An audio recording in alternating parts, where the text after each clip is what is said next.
அனைவருக்கும் வணக்கம். நாம் இந்த பகுதியில் பார்த்தீங்கன்னா சுருக்குதல் சிம்பிளிஃபிகேஷன் பார்க்க போகிறோம். இது டிஎன்பிஎஸ்சியில் அடிக்கடி நம்ம இந்த மாதிரி கொஸ்டின் பார்த்துருப்போம். இந்த மாதிரி கொஸ்டினை பார்த்தாவே என்னடா ஃபார்முலாவாக வந்திருக்குது, போட முடியுமா, நேரம் பத்துமா, ஃபார்முலாஸ் நமக்கு தெரியாதே அப்படின்னு நம்ம நினைப்போம். அப்படியெல்லாம் கிடையாதுங்க. அவங்க ஒரு அல்ஜிப்ரா கொடுத்துட்றாங்க, அதுக்கு நம்ம ஆன்சர் கண்டுபிடிக்க போகிறோம். இந்த பகுதியில் வந்து பார்த்தீங்க அப்படின்னா ரொம்ப எளிமையான முறையில் நாம் இதை கண்டுபிடிக்க போகிறோம். இங்கே கொடுத்துருக்குறாங்க a cube minus ab plus b cube divided by b minus a கொடுத்துருக்காங்க. இதுக்கு 4 ஆன்சர் கொடுத்துருக்காங்க. அதில் எது சரியான வழியை நாம் இப்போ கண்டுபிடிக்க போகிறோம். அதாவது அவங்க ஒரு கேள்வி கேட்டாங்கன்னா அதுக்குண்டான பதில் அந்த 4 ஆன்சரில் ஒன்றா தான் இருக்குது. அதனால் என்ன பண்ணுறோம் அப்படின்னா அவங்க கேட்ட கேள்விக்கு முதல்ல ஒரு சொல்யூஷன் கண்டுபிடிப்போம். அதுக்கு நம்ம என்ன பண்ணுறோம் அப்படின்னா a equal to 2 b equal to 3ன்னு வச்சுக்கிறோம். புரியுதுங்களா? a equal to 2 b equal to 3ன்னு வச்சு ஒரு ஆன்சர் கண்டுபிடிப்போம்.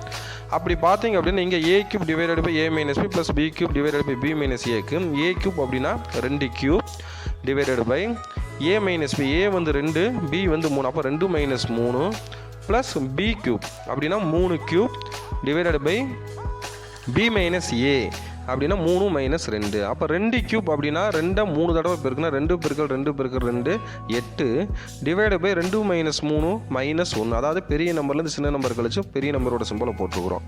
அடுத்து 3 கியூப் அப்படின்னா 27, 3 வந்து 3 தடவை பெருக்கிறோம், 3 பெருக்கல் 3 பெருக்கல் 3 டிவைடட் பை 1, 3 2 கழிச்சா 1, அப்போ கீழே மைனஸ் இருக்கலாம், மைனஸ் 8 ப்ளஸ் 27, பெரிய நம்பர்லேருந்து சின்ன நம்பரை கழிச்சு பெரிய நம்பரோட குறியை போட்டோம்னா ப்ளஸ் 19 நமக்கு கிடைக்குது.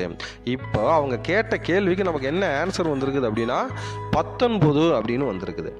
இதே ஆன்சர் அவங்க கீழே 4 கொஸ்டின் கேட்டாங்க பாரு, 4 ஆன்சர் கொடுத்தாங்கல்ல, அதில் வந்து நம்ம இதை a equal to 2 b equal to 3ன்னு சப்ஸ்டியூட் பண்ணுனா 19ன்னு எந்த பதிலுக்கு வருதோ அதுதான் சரியான விடை. இப்போ ஃபஸ்ட்டு இதை எடுத்துட்டிங்கன்னா a square plus ab plus b ஸ்கொயர்னு இருக்குது. இதுக்கு அந்த a equal to 2 b equal to 3ன்னு நம்ம சப்ஸ்டியூட் பண்ணி பார்ப்போம். 19ன்னு வந்தால் அப்போ இதுதான் சரியான விடை. இப்போ செக் பண்ணி பார்ப்போமா? 2 ஸ்கொயரு ப்ளஸ் 2 இன்ட்டு 3 ப்ளஸ் 3 ஸ்கொயர்னு, அப்போ 2 ஸ்கொயர்னா 4 ப்ளஸ் 6 ப்ளஸ் 9. இங்கே பார்த்தீங்கன்னா நமக்கு என்ன வந்துருச்சு அப்படின்னா 19ன்னு வந்துருச்சு. அப்போ இதுதான் சரியான விடை. ஆனால் நம்ம மிச்சம் இருக்கிற அந்த 3ஐயும் செக் பண்ணி பார்த்துருவோம். செக் பண்ணி ரெண்டாவதுக்கு செக் பண்ணி பார்த்தா 7ன்னு கிடைக்கிது. மூன்றாவது இதுக்கு செக் பண்ணி பார்த்தா மைனஸ் 11ன்னு கிடைக்கிது. நான்காவது இதுக்கு செக் பண்ணி பார்த்தா நமக்கு 1ன்னு கிடைக்கிது. அப்போ அவங்க கேட்ட கேள்விக்கும் விடை 19, கீழே இருக்கிற பதிலையும் 19ன்னு நம்ம கண்டுபிடிச்சிட்டோம். இப்போ புரிஞ்சுதுங்களா? ஏன் 2 3ன்னு வச்சோம்னு ஓட்டு.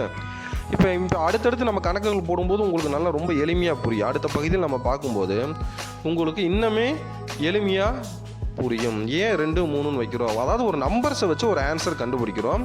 அந்த ஆன்சர் கீழே இருக்கிற 4 ஆன்சரில் எதுக்காவது ஒன்றுக்கு வருதான்னு செக் பண்ணி நம்ம ஆன்சர் கண்டுபிடிக்கிறோம். அவ்வளவுதானுங்க.